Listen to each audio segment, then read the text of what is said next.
يفقهوا قولي.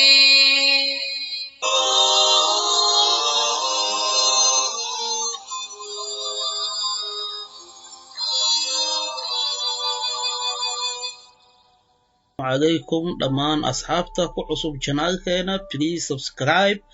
maanta waxaan ka hadlaynaa mowduuc aad u muhiimsan mowduucaasi oo dad badan saameeyay oo ku saabsan gastrika ama laabjeexa. su-aasheena ayaa haddaba ah waa maxay laabjeex?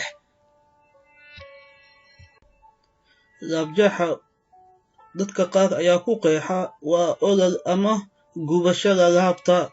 sidoo kaleonti waxa ay noqon kartaa in caloosha ay kor u soo qaaday acidkaasoo u dhexeeya 1 ilaa 14. acidka haddii uu ka badan yahay 7 waxa uu saameynayaa caloosha, midaasi oo keenayso in caloosha ku xanuunta iyo in laabta ku ogasho.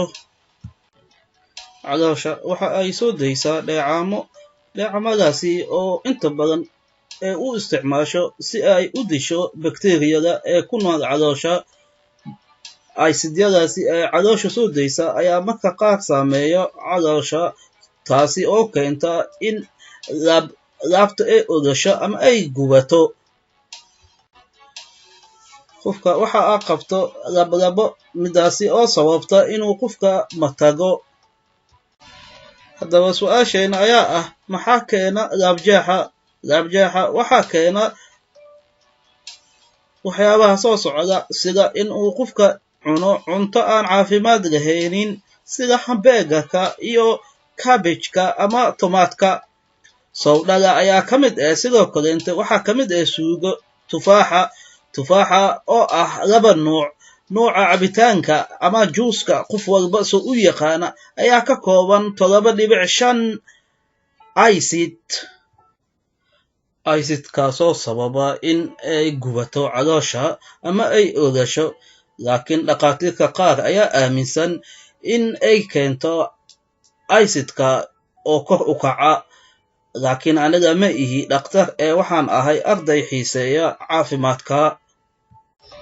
fadlan ha cunin cunto fara badan marka aad anfurayso. waa digniin oo ku siinayo walaalkaada Faysal 2.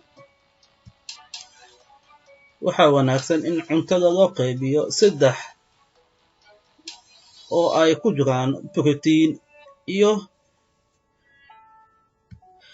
carbohydrate. laakiin carbohydrate-ka waa inuu ahaadaa mid aad iyo aad u yar, waayo carbohydrate-ka ayaa sababa waxyaabo badan oo aan u fiicnaynin caafimaadka. dadka qaar ayaa badsada bariiska, baastada iyo waxa la midka ah, midaasi oo keenta in uu qofka xanuuno la soo gudboonaato. xanuunooyinkaasi oo kala duwan, midkaasi oo sababa inuu qofka saameeyo xaaladiisa caafimaad. nabi maxamed sallallahu alayhi wasallam ayaa sheegay in uu qofka bini'aadanka weel oo buuxiyo in uu shar badan tahay caloosha. sidaas awgeed dhagayste, waxaan kugu talin lahaa inaad calooshaada aad 3 u qaybiso: qayb cuno qayb biyo iyo qayb hawo ah. dadka uu saameeyo laabjeexa waxaa ka mid dadka waaweyn iyo dadka buubuuran ama cayiran, iyo dadka sigaarka caba, iyo dadka qatimay ama isticmaala aspirin. kaniiniga la dhaha aspirin ayaa ka kooban acid dhaafayo 8.5, midaasi oo saameynaya caafimaadkaada. haddaba dhagayste, waxaan imaanay qaybtii waxaan soo gaarnay dhammaadka barnaamijkeena. fadlan ha iloobin inaad subscribe dhahdaa haddii aad channelkeena ku cusub tahay. share iyo commentina waana muhiim.